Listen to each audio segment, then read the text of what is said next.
বাৰীৰ শাক-পাচলিৰে বনোৱা দেখাত সাধাৰণ যেন লগা ভাত সাজতেই আছে কেঞ্চাৰ ৰোগক বাধা দিব পৰা এক শক্তি। সবিশেষ জানিবৰ বাবে ভিডিঅ'টো শেষলৈ চাব। আমাৰ ঘৰৰ বাৰীখনত চাৰিওকাষে নানান ধৰণৰ বন শাক থাকে নহয়নে বাৰু?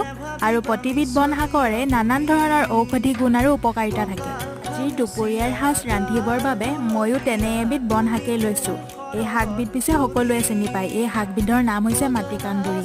মই যে প্ৰথমতে কৈছিলোঁ ভিডিঅ'টোত আজিৰ ভাত সাজ হ'ল কেঞ্চাৰ ৰোগক বাধা দিব পৰা এক শক্তিদায়ক ভাত। সেই শক্তি এই মাটিকান্দুৰীখিনিতেই আছে। মাটিকান্দুৰী সহজতেই তেজৰ লগত মিলি যায় আৰু আমাৰ দেহৰ হানিকাৰক দ্ৰৱসমূহ নিষ্কাশন কৰি আমাক কেঞ্চাৰ ৰোগৰ পৰা আঁতৰত ৰাখে।